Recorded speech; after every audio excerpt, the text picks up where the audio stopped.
Knowing how to declutter doesn't come naturally to most of us. That's why there's an entire industry for professional home organizers.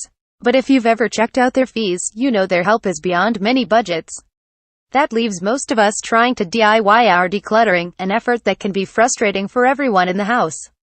There are, of course, some brilliant books out there that teach people how to declutter. Maybe you've tried one or two and still have a house full of stuff you don't want sitting around.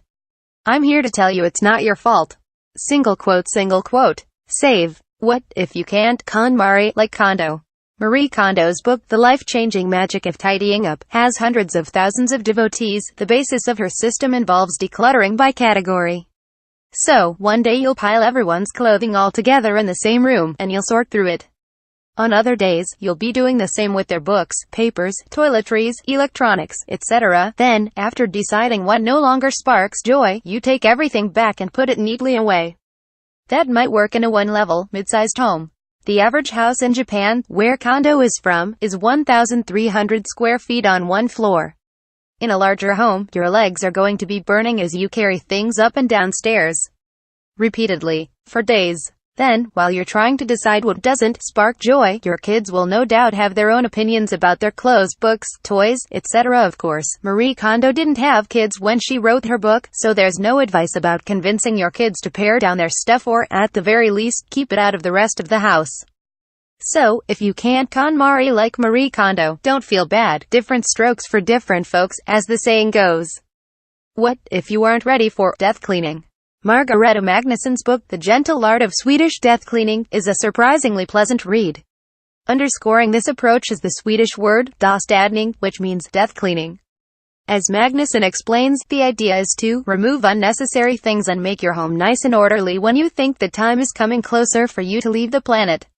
But what if you just want to get rid of some of the junk in your house without having an existential crisis? Read on for the reality-based, 5-step approach that I use in my home. 1. Do a surface purge first. You'll build momentum and see instant results by getting rid of visible trash and clutter right away. Grab a trash bag and, starting at the door of the room, work your way to the left. As you go, toss crumpled paper, old magazines, broken items, etc. Don't bother opening cupboards or drawers yet, just throw out what's sitting right there but needs to go.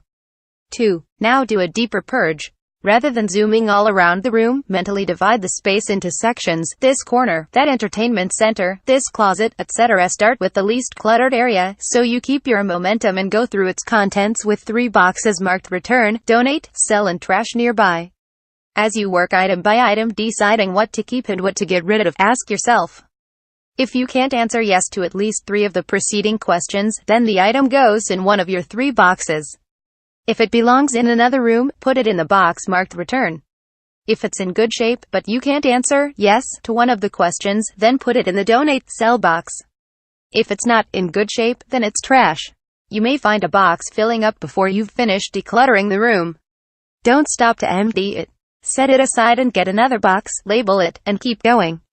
You don't want to get distracted, or you might run out of energy before you've entirely decluttered the room. 3. Deal with the boxes. Once you've worked your way around the room, decluttering every cupboard and drawer, it's time to deal with the boxes. Toss the trash and return what belongs in other places. Go through the donate, sell boxes and decide if the 50 cents you're going to get for each thing is worth the Saturday you'll have to sacrifice to hold a garage sale, or the time you'll spend and risk you'll take waiting for complete strangers to come to your house to buy it. Take the donation boxes to your car, so they're out of your home. The next time you leave the house, make a point of stopping by your local charity so you can drop off your donations. Put the boxes of things you plan to sell on your kitchen table or desk. You'll be dealing with them in step 5. 4. Arrange what's left. If you've correctly purged your clutter, you'll have much more space. If the room is still crowded, chances are you need to do another deep purge, and this time, be ruthless. Once you've entirely purged the clutter, clean and arrange the room, then take a photo. That photo will help you remember how the room should look. When it starts feeling cluttered again, you'll have an idea of what's out of place and what's got to go. 5. Start selling ASAP. Don't just let those boxes sit on your kitchen table or desk. Get out your camera or smartphone and photograph them. List them on eBay, Craigslist, or even Facebook Marketplace. Do it right away so you don't have a chance to talk yourself into putting it off. Schedule all of your sales for the same day. Be sure to note that you won't hold things for anyone's convenience, and then schedule a garage sale for the very next weekend. Whatever you don't sell in person can be turned into cash at your garage sale, and whatever doesn't sell in the garage sale should go directly into your car so you can drive it to your local charity. Repeat room by room. Once you've understood how to declutter any room and worked your way through one, move on to the next. There's no reason to wait until you've completely decluttered your home to throw a garage sale. In fact, making money from selling your stuff might be the exact motivation you need to keep at it. Note: this post first appeared on September 25, 2015. It has been revised and updated for republication. How to get motivated to clean. 10 tips to help kids organize their rooms.